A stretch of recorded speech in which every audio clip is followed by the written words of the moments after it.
Video like जरूर कर लीजिए और ऐसे वीडियो लगातार फ्री में पाने के लिए चैनल को तुरंत सब्सक्राइब कर लीजिए और बेल आइकन को जरूर टैप कर लीजिए ताकि आगे भी सारे वीडियो आपको मिलते रहे। यूट्यूब में फॉलो करते हैं तो प्लीज ये वाला फ्री टेलीग्राम चैनल जरूर ज्वाइन कर लीजिएगा। सारे नोटिफिकेशन सारे अपडेट यहीं पे आते हैं, ध्यान रखिए। नमस्कार दोस्तों, अगर आपने Uttar Pradesh police constable, Delhi police constable या यूपीएसआई जैसे एग्जाम को टारगेट किए या फिर आप यूपी होमगार्ड का एग्जाम देने जा रहे हैं तो आज से हम लोग एक नए सीरीज को स्टार्ट कर रहे हैं जिसमें सामान्य ज्ञान के टॉप 500 क्वेश्चंस का डिस्कशन करेंगे। एक एक टॉपिक को विस्तार से समझेंगे और डिटेल सॉल्यूशन के साथ देखेंगे ताकि जो आगामी प्रतियोगी परीक्षा है इसको आप आसान बना सकें। तो चलिए साथियों, शुरू करते हैं आज के इस इंटरेस्टिंग क्लास को। इससे पहले आप वीडियो को लाइक ज़रूर कर दीजिएगा और चैनल पर अगर पहली बार विजिट किए तो सब्सक्राइब करना ना भूलिएगा। साथियों, किसी भी एग्जाम की अगर कंप्लीट प्रिपरेशन करनी, जैसे मान के चलिए आपने यूपी होमगार्ड को टारगेट किया, अब आप होमगार्ड की पूरी तैयारी करना चाहते हैं तो इसके कंप्लीट बैच को आप ज्वाइन कर सकते हैं ज्ञान सर एजुकेशन एप्लीकेशन से। प्रक्रिया बहुत ही आसान सी है, आपको प्ले स्टोर से एप्लीकेशन इंस्टॉल करने और कोर्स ज्वाइन करते समय कूपन कोड अप्लाई कीजिएगा ज्ञान सर। जैसे आप ये कोड अप्लाई करेंगे ना तो आपके लिए 20% का डिस्काउंट ऑफर हो जाएगा और जो कोर्स 125 रुपए का वो मात्र 100 रुपए में आपको मिल जाएगा। या अगर आप कोर्स की अतिरिक्त जानकारी प्राप्त करना चाहते हैं तो इनमें से किसी भी नंबर पर कॉल या व्हाट्सएप करके कोर्स की जानकारी ले सकते हैं। ये ज्ञान सर का व्हाट्सएप नंबर है, आप यहाँ से व्हाट्सएप के माध्यम से भी जुड़ सकते हैं। चलिए अब हम लोग बढ़ते हैं प्रश्नों पर। देखिए यहाँ पे बाईलैंग्वेज प्रश्न दिए गए, आप हिंदी में भी प्रश्नों को देख सकते हैं और इंग्लिश में भी देख सकते हैं। दिया है कौन सा दर्रा सिक्किम को चीन के तिब्बत स्वायत्त क्षेत्र से जोड़ता है। सेम यही डेटा यहाँ पर इंग्लिश में, which pass connect Sikkim with China's Tibet autonomous region. जो चीन का तिब्बत का स्वायत्त क्षेत्र है इसको कौन सा दर्रा जोड़ता है। 4 ऑप्शन यहाँ पे दिया गया है, नाथुला, अहगिल, चांगला और जोजिला। अगर इसको आप विस्तार से देखेंगे और समझेंगे, देखिए जो नाथुला दर्रा है ये सिक्किम में है, ये प्राचीन सिल्क रूट जो था उसका भी हिस्सा था। ये चीन का जो तिब्बत क्षेत्र है उससे जोड़ता है तो इसका ऑप्शन हो जाएगा ए, ये इसका सही उत्तर बनेगा। बाकी अहगिल दर्रा की बात करें जिसे अगिल दर्रा भी कहते हैं, ये सिंजियांग प्रांत लद्दाख में स्थित है। चीन और लद्दाख का जो एरिया है यहाँ पे सिंजियांग, ये भी याद रखना क्योंकि कई बार पेपर में प्रश्न बन जाते हैं। सिंजियांग जो लद्दाख और चीन के बीच में यहाँ पर स्थित है। चांगला दर्रे की बात करें तो चांगला दर्रा लद्दाख में है, ये सीधा सीधा आपको याद रखना है, लद्दाख में है चांगला दर्रा। आगे दिया है जोजिला, तो जोजिला दर्रा ये जम्मू कश्मीर या फिर लद्दाख, दोनों में से जो भी ऑप्शन रहेगा, है ना। पहले ये जम्मू में ही आता था, फिर बाद में डिवीजन हो गया तो पेपर में जैसा ऑप्शन देखने के लिए मिलेगा। ये कारगिल रेंज के पास है तो आप यहाँ से चीज़ों को बेहतर समझ पाएंगे। अगले प्रश्न पर आते हैं। नेक्स्ट यहाँ पर दिया, निम्नलिखित करों में से किसे गंतव्य आधारित कर कहते हैं। गंतव्य आधारित कर का मतलब है डेस्टिनेशन बेस्ड टैक्स। कौन सा ऐसा टैक्स है जो डेस्टिनेशन बेस्ड है। डेस्टिनेशन बेस्ड का मतलब जहां जहां जाएगा वैसा टैक्स लगता जाएगा। देखिए बिक्री टैक्स जो सेल टैक्स होता है, निगम कर हो गया, वस्तु एवं सेवा कर हो गया, उत्पाद शुल्क कर हो गया। तो इसमें अगर आप सभी को ध्यान से देखेंगे तो आपको पता चलेगा कि जो गुड्स एंड सर्विस टैक्स होता है जीएसटी, जीएसटी क्या है, गंतव्य आधारित कर है। तो ऑप्शन सी इस प्रश्न का बिल्कुल सही उत्तर हो जाएगा। जीएसटी जो है गंतव्य आधारित टैक्स होने वाला है। अगला प्रश्न दिया, एक वर्म एक प्रोग्राम है जिसे एक नेटवर्क पर, देखिए जो एक वर्म है ये एक ऐसा प्रोग्राम है जिसे एक नेटवर्क पर क्या किया जा सकता है आपको बताना है। तो यहाँ पर देखिए पहला दिया है कि स्वेच्छा से प्रवेश की अनुमति होती है, तो ये गलत है। प्रसारित नहीं होता, ये भी गलत है ना। वांछित रूप से प्रसारित किया जाता है, ये भी गलत है। खुद को प्रसारित करता है, तो ये वर्म ऐसा ही प्रोग्राम है जो खुद को प्रसारित करता है, तो ऑप्शन डी इस प्रश्न का सही उत्तर बनेगा। प्रश्न संख्या 4 दिया है, भूपर्पटी में कार्बोनेट, कोयला और पेट्रोलियम जैसे खनिजों के रूप में मौजूद कार्बन का कितना प्रतिशत। देखिए भूपर्पटी जो इसमें कार्बोनेट, कार्बोनेट का मतलब CO3 2- ये कार्बोनेट होता है। अब जैसा कार्बोनेट होगा, अगर जैसे कैल्शियम कार्बोनेट है तो CaCO3 कहेंगे, है ना। जैसे पोटेशियम कार्बोनेट है तो K2CO3 कहेंगे। ये केमिस्ट्री में फार्मूला बनाने भी आपको आना चाहिए, आगे हम लोग सीख लेंगे, है ना।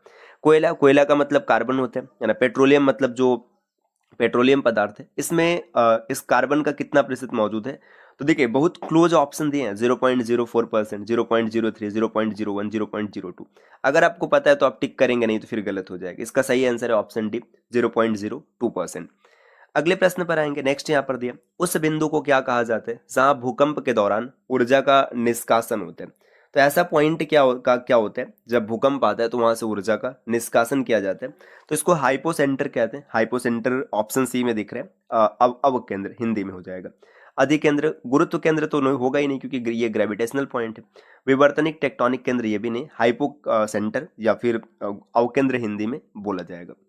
अगला प्रश्न है, भारतीय क्षेत्र के ब्रिटिश राजस्व रिकॉर्ड में महल एक राजस्व भू संपत्ति है जो हो सकती है। देखिए जो भारतीय क्षेत्र में ब्रिटिश राजस्व रिकॉर्ड में अगर देखेंगे तो महल क्या होता था, ये एक गांव या फिर गांव का समूह होता था, इसी को महल कहते थे। मतलब एक प्रॉपर पूरा गांव होगा या फिर गांव का समूह रहेगा, वही क्या कहलाएगा, महल कहलाएगा।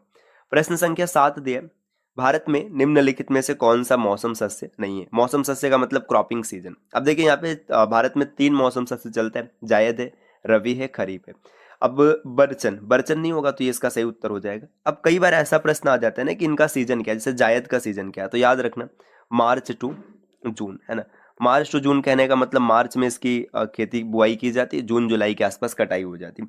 जैसे एग्जाम्पल में अगर फसलों की बात, कैसे तरबूज हो गया, है ना, तरबूज इस कैटेगरी में आएगा। जैसे खीरा हो गया, ककड़ी हो गया, इसके अलावा और भी कई हैं जिसमें जो इसमें आते हैं।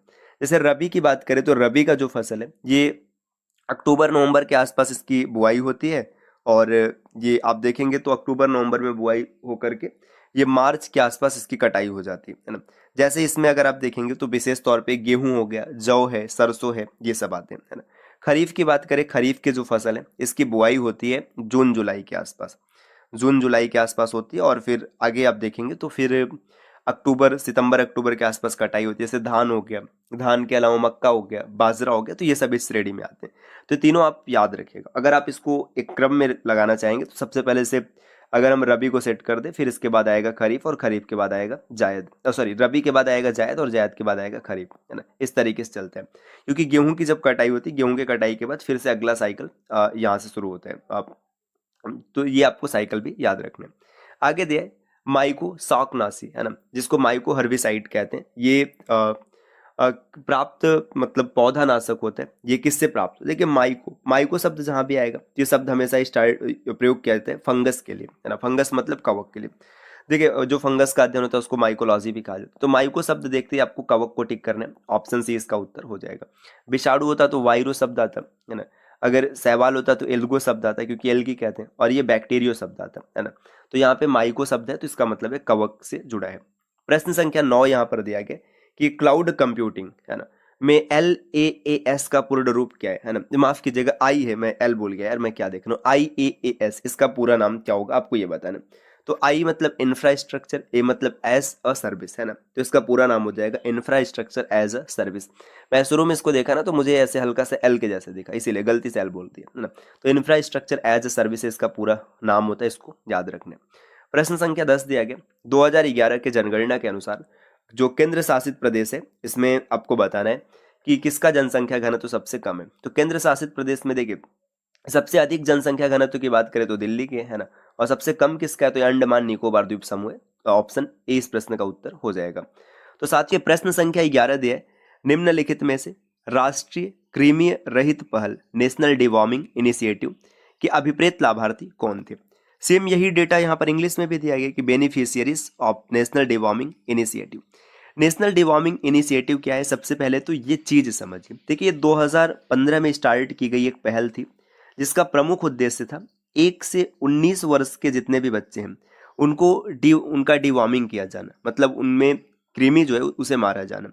इस पहल के तहत वर्ष में 2 बार, एक 10 फरवरी को और एक 10 अगस्त को विद्यालयों में जाकर डिवॉर्मिंग टैबलेट्स दिए जाते थे। तो देखिए जितने महत्वपूर्ण बिंदु है सब आ गए। 2015 में स्टार्ट किया गया था, 1 से 19 वर्ष के जो बच्चे थे उनको लाभ मिलता, और वर्ष में 2 बार 10 फरवरी और 10 अगस्त को स्कूलों में जाकर के डिवॉर्मिंग की टैबलेट्स दी जाती थी।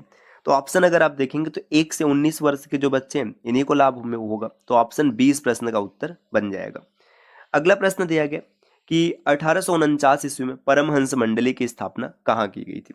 1849 ईस्वी में परमहंस मंडली की स्थापना की गई, बिल्कुल सही है। ये जगह था बम्बई।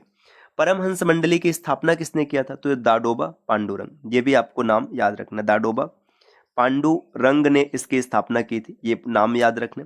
अच्छा इसका उद्देश्य क्या था, ये एक धार्मिक सुधार आंदोलन था। देखिए धार्मिक सुधार आंदोलन है तो इसके कुछ महत्वपूर्ण उद्देश्य भी थे। सबसे पहले जैसे जो जाति प्रथा है इसको समाप्त करना इसका पहला उद्देश्य था कि जो जातिगत भेदभाव है, इसको समाप्त किया जाए। दूसरा, महिला शिक्षा पर बात किया गया इसमें, है ना, महिला शिक्षा पर बात किया गया। तीसरा, जो सामाजिक कुरीतियां जैसे विधवा पुनर्विवाह, इसको बढ़ावा दिया गया, बाल विवाह को बंद किया जाए, सती प्रथा के बारे में, तो ये सब चीजें यहाँ पर की गई थी। तो बस इतना याद रखना है। परमहंस मंडली दादोबा पांडुरंग ने बॉम्बे में स्थापित किया था 1849 में। अगले प्रश्न पर आएंगे। अगला प्रश्न यहाँ पर दिया गया, 12वीं शताब्दी के दौरान कर्नाटक में वीरशैव परंपरा या लिंगायत आंदोलन का नेतृत्व किसने किया था? ये बासवन्ना ने किया था। तो बासवन्ना, आपको नाम याद रखना है, ऑप्शन ए इसका उत्तर बनेगा। प्रश्न संख्या 14 दिया गया, आधुनिक हिंदी साहित्य का जनक किसे माना जाता है? ये भाई बहुत ही आसान सा प्रश्न है और अक्सर पेपर में पूछा जाता है कि हिंदी साहित्य का जनक किसे कहते हैं। इसका आंसर क्या होगा आप जरूर कमेंट कीजिएगा, उम्मीद है कि आप कर लेंगे। 4 ऑप्शन है, भारतेंदु हरिश्चंद्र, हरिवंश राय बच्चन, सूरदास और मिर्जा गालिब। इसका उत्तर आप कमेंट कीजिएगा। अगला प्रश्न है, वह कौन सा फोरम है जो एड्रियाटिक सागर, बाल्टिक सागर और काला सागर के बीच यूरोपीय संघ के 12 सदस्यों को एक साथ लाता है? देखिए, इसमें 3 सागर की बात की गई, एड्रियाटिक, बाल्टिक और काला। इन 3 सागर के बीच में यूरोपीय संघ के जो 12 सदस्य हैं उनको एक साथ लाते हैं। यहाँ पे 4 ऑप्शन दिया है, यूरोपीय परिषद, यूरोपीय संघ, द 3 सीज इनिशिएटिव, अंतरराष्ट्रीय समुद्री संगठन। यहाँ पे 2 नाम है, आप कंफ्यूज नहीं होना है, यूरोपीय परिषद और यूरोपीय संघ। पहले इसके बारे में समझते हैं। देखिए, यूरोपीय संघ क्या होता है? अगर यूरोपियन यूनियन की बात करें तो ये जो 27 यूरोपीय देश हैं, है ना, यूरोपीय कंट्रीज है, उनका एक आर्थिक और राजनीतिक संगठन है। इसका जो हेडक्वार्टर है ब्रुसेल्स, बेल्जियम में है, ये आपको याद रखना है। और यूरोपीय परिषद क्या है? इसी का एक छोटा सा हिस्सा है। ठीक, अच्छा, यहाँ पे 3 है, देखिए, एड्रियाटिक सागर, बाल्टिक सागर और काला सागर के बीच आना है, तो इसमें द 3 सीज इनिशिएटिव, ये इसका सही उत्तर होगा, ऑप्शन सी। अगले प्रश्न पर आएंगे। प्रश्न संख्या 16 दिया, कंप्यूटर शब्दावली में 1 गीगाबाइट, 1 गीगाबाइट किसके समान है आपको ये बताना है। तो ये तो फिर भाई नेट सभी लोग यूज करते हैं, आराम से बता लेंगे ना। 1 जीबी, 1 जीबी में कितने एमबी होते हैं? सब आराम से क्लियर कर लेंगे, 1024 एमबी होते हैं। अब ऐसे भी प्रश्नों के लिए अगर सोचना पड़ेगा तब तो फिर भाई पढ़ना ही बेकार है। पढ़ना क्या, नेट चलाना बेकार है ना। तो क्या हो जाएगा, 1024 मेगाबाइट्स, ऑप्शन डी। आपने कई बार देखा होगा 1 जीबी, 2 जीबी, है ना, तो 1 जीबी में 1024 एमबी होता है, आसानी से आप कन्वर्ट कर लेंगे। प्रश्न संख्या 17 दिया है, निम्नलिखित में से कौन सा कथन सही है आपको ये बताना है ना। कौन इसमें सही है आपको इसी को सेलेक्ट करना है ना, सही को सेलेक्ट करना है। अब पहला दिया है, कूट लेखन अनुवाद के लिए, स्टेनोग्राफी श्रुत लेखन के लिए। देखिए, कूट लेखन जो है ये अनुवाद के लिए और स्टेनोग्राफी जो है श्रुत लेखन के लिए, तो ये तो फिर भाई गलत है। कूट लेखन संदेश सामग्री के आवरण के लिए, स्टेनोग्राफी श्रुत लेख के, ये भी गलत है ना। कूट लेखन संदेश सामग्री के आवरण के लिए बिल्कुल सही है, और स्टेनोग्राफी स्वयं संदेश के अस्तित्व को छिपाने के लिए, क्योंकि स्टेनो में क्या होते हैं, जो संदेश होता है उसको कोडित किया जाता है। तो ऑप्शन सी इस प्रश्न का उत्तर हो जाएगा, यही सही है। प्रश्न संख्या 18 यहाँ पे दिया गया, माल्थस का जनसंख्या सिद्धांत किस अवधारणा पर आधारित? जो माल्थस का जनसंख्या सिद्धांत है ये किस पर आधारित है? देखिए, इन माल्थस ने क्या बताया था, ज्यामितीय जनसंख्या वृद्धि और अंकगणितीय खाद्य आपूर्ति वृद्धि, इसको इन्होंने सिद्ध किया था। तो ऑप्शन ए इसका उत्तर बनेगा। क्वेश्चन संख्या 19 दिया, पृथ्वी के क्षोभ मंडल में सबसे प्रचुर गैस कौन सी? तो देखिए, पृथ्वी के क्षोभ मंडल में सबसे प्रचुर गैस कौन सी है? अगर इस चीज को समझते हैं तो सबसे पहले आपको ये समझ में आना चाहिए कि पृथ्वी का क्षोभ मंडल है क्या, क्योंकि वो समझ में आ जाएगा तो हर चीज क्लियर हो जाएगी। देखिए, पृथ्वी का जो वायुमंडल है 5 पार्ट्स में डिवाइड है। सबसे पहले क्षोभ मंडल, है ना, ये सबसे निचला भाग होता है। जो क्षोभ मंडल होता है पृथ्वी के वायुमंडल का सबसे निचला भाग है। यहाँ पर ना जैसे हम लोग सांस लेते हैं, इसके अलावा वर्षा, कोहरा, जितनी भी आपको पर्यावरणीय घटनाएं दिखती है, जो सामान्य मौसमी घटनाएं, ये सब क्षोभ मंडल में सबसे नीचे का हिस्सा है। इसके ऊपर जो होता है ना, इसके ऊपर होता है समताप मंडल। जो ओजोन परत है, ओजोन परत समताप मंडल में स्थित है ना, ये सूर्य की जो हानिकारक पराबैंगनी किरणें उसको आने से रोकती है। तीसरे नंबर पर है मध्य मंडल। जो उल्का पिंड जलते हैं और जो उल्का पिंड है जलना होता है, इनका मध्य मंडल में होता है। फिर इसके बाद है तापमंडल। तापमंडल की बात करें तो तापमंडल को आयन मंडल भी कहते हैं, है ना। तो ये सब चीजें देखिए, इस तरीके से आप यहाँ पे चीजों को देख पा रहे हैं, है ना। इसके बाद बहिर्मंडल है, सबसे बाहर जो होता है, वायुमंडल धीरे धीरे अंतरिक्ष में विलीन हो जाता है, बहिर्मंडल। तो ये सबसे नीचे का पार्ट है। देखिए, ऐसे चलता है, ऊपर बहिर्मंडल है, फिर तापमंडल है, फिर मध्य मंडल है, समताप मंडल है और क्षोभ मंडल है। क्षोभ मंडल सबसे नीचे होता है। तो यहाँ पे हम लोग हैं, सबसे ज्यादा क्या है हमारे वायुमंडल में, 78% नाइट्रोजन है, सीधी सी बात है। तो अगर आप देखेंगे सबसे ज्यादा कौन सा गैस हो जाएगा, नाइट्रोजन हो जाएगा। ऑप्शन ए इस प्रश्न का उत्तर बनेगा। प्रश्न संख्या 20 पर आते दिया, नेशनल स्टॉक एक्सचेंज, है ना, की स्थापना किस समिति के अनुशंसा द्वारा की गई थी? तो एनएसई जो है इसको स्थापित करने के लिए किसने सिफारिश किया था? तो सबसे पहले देखिए एनएसई की बात करें तो 1992 में इसका इस्टेब्लिशमेंट किया गया था, 1992 में। पहला पॉइंट ये बन जाएगा कि 1992 में स्थापित हुआ है, 1992, है ना। कहाँ ये स्थापित किया गया था, दूसरा पॉइंट ये है। तो जो इसका स्थापना था ये बम्बई में हुआ था, ये भी आपको याद रखना है ना कि भारत सरकार के ये बम्बई में इसका स्थापना किया गया था। अच्छा, इसका उद्देश्य क्या था? तो इसका उद्देश्य था कि पूरी तरीके से ना जो ट्रेडिंग प्रणाली है इसको एक तरीके से डिजिटलाइज किया जाए, मतलब डिजिटल तरीके से लाया जाए। अब सिफारिश किसने किया था? तो सिफारिश की बात करें तो ये फेरवानी समिति, जो फेरवानी समिति इसके सिफारिश पर इसको लागू किया गया था। तो ऑप्शन 20 प्रश्न का उत्तर हो जाएगा। कि आपको मजा आया होगा क्लास में। ऐसे वीडियोज को लगातार देखने के लिए आप चैनल को सब्सक्राइब कर सकते हैं। और साथियों, किसी भी एग्जाम की कंप्लीट प्रिपरेशन करनी है, आप ज्ञान सर एजुकेशन एप्लीकेशन से बैच को जरूर ज्वाइन कीजिएगा। प्रक्रिया बहुत ही आसान सी है। आपको प्ले स्टोर से एप्लीकेशन इंस्टॉल करना है या फिर आप इनमें से किसी भी नंबर पर कॉल या व्हाट्सएप कर कोर्स की जानकारी ले सकते हैं। तो मिलते हैं साथियों आपसे नेक्स्ट वीडियो में, तब तक के लिए नमस्कार।